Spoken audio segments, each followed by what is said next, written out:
All right, friends, today we're gonna make our critter litter. That means we're gonna make a couple of animals, a mama animal and a few babies. So I'm gonna start by looking through this and picking a mammal. A mammal is a kind of animal who carries their babies in their bellies. So we're mammals.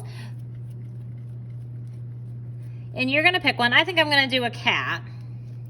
And you're gonna start to form your clay into that animal. So this is gonna be my mama cat's body, but I think it's actually too big.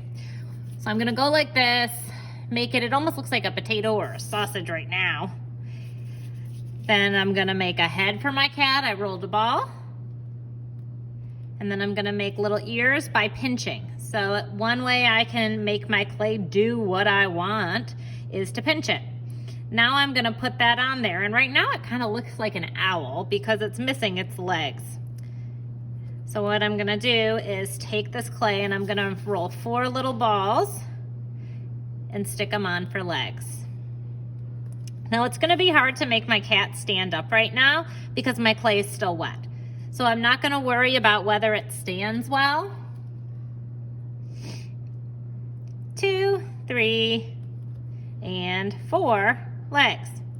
Now I have a few other materials you can play with. One of them is a pipe cleaner in case you want to make something like a tail for your animal. So this pipe cleaner looks too long, so I'm going to cut it and stick it right into my little kitty's booty. And there we go. I have the mama kitty. I think I'm going to make my mama kitty laying down actually, now that I'm looking at her. Now I'm gonna make some kittens. I have this clay and I'm just gonna kind of pull it into different pieces for each of my kittens. I think I'll start with 2. And I'm gonna follow the same process. Maybe I'll put it in a little bit of a different pose. So here's my cat's body. I'm gonna get a little ball for the head. Pinch for the ears. And stick the head on. Now this part of the clay is a little bit sticky. It feels different than the other, but that's okay. It's okay if the texture isn't quite perfect. I'm gonna roll 4 little balls. 1, stick, 2. Now this is called Model Magic clay, and it's different than the clay that we use that goes into the kiln. 3 legs. I don't need to do things like scoring and slipping to attach. I just put it on and it sticks. So it's kind of nice in that way. And 4 legs for that kitty. And I'm gonna cut this down a little bit more to make a kitten tail. And I could make some of my cats sitting, some of them lying down, some of them standing. I think I'm gonna make this one like it's begging to its mama, like, "Mama, I'm hungry." And I'm gonna repeat that for however many babies I want. And you can make as many as you want, but you definitely want at least 2 babies because it's a litter, meaning it has more than 1 baby. Now, when I see you next time, these will be a little drier and we'll be able to color them. But for today, we're gonna hit the pause button once we've sculpted all of our moms and baby animals. And then, like I said, color. And we'll even make a habitat. All right, now I'm going to use markers to add color to my critter litter. I made cats. If you want your animal to stay white, you can leave it white. We're going to use markers to add color. So this is a polka dotted cat. It has brown spots on it. So wherever I want it to be brown, I just take the marker and color. I can draw my face right on. So I'll do a little nose here. And cats usually have green eyes, so I'm gonna make him have green eyes. So I'm gonna grab my green marker. Oops, that's not green, that was pink. Add 2 little eyes. Maybe I'll do some pink inside the ears.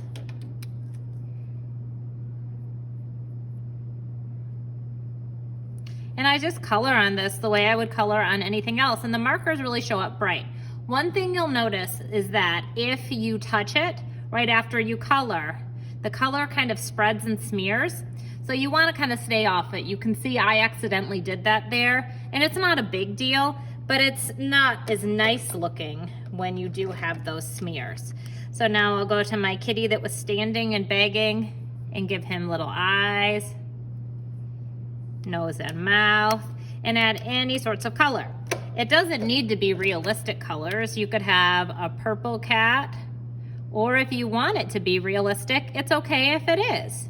This is your piece of art, so it can be as realistic or as abstract, that's the opposite of realistic, as you want. So this is a purple cat. So I'm coloring her purple all around. And again, I'm kind of trying to stay off the areas that I recently colored because I know that that will smear. And I'm gonna keep working like that until each of my little creatures has features that define it, usually things like eyes, nose, mouth, and then color. So if you made a skunk, you might want to use black and white to color your skunk, or maybe you have a zigzag polka dotted skunk, I don't know. So I'm just going to set my animals down and show you how we'll make their habitat.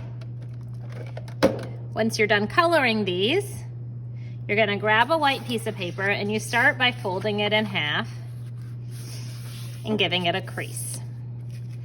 Now I'm going to open it and I'm going to fold it the opposite way. Okay. Now I have 1, 2, 3, 4 rectangles. I want to put my paper in front of me the long way, like this. Not the tall way, vertical, like this. Long way, horizontal. And I'm going to take my scissors and I'm going to cut along that fold until I meet the second fold. Then I'm going to add glue to one side only.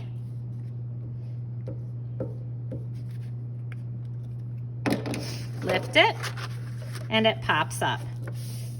If you have extra like I do, you can trim it off, but your paper should be just around the right size that you won't have extras. And then you can design. Maybe I'll make a little cat bed here for my animals to lay on. I could make water bowls for mine. Maybe your animal lives in the wild.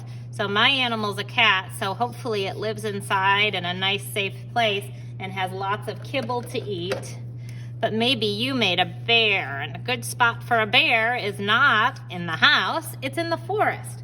So you would make the forest, or maybe you made a polar bear and your animals live at the North Pole. All right, so here's one of my kitties on a bed. Here's the mama kitty on a bed. Maybe I'll make a couple more beds over there, and I can even make a TV on the wall so the kitties can watch little TV shows while their owners are gone.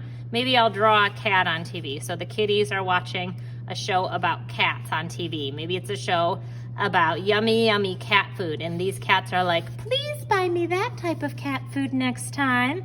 And maybe over here there's a picture on the wall. It's a family picture of all the cats, or a window outside with birds peeking in, staring at those kitties. And this little kitty is saying, I would like to get one of those birdies. So really, your imagination is as far as you can go with this. And I cannot wait to see what your critter litter looks like. Maybe you'll make cats, maybe you'll make hedgehogs, maybe you'll make bears. I don't know. I can't wait to see.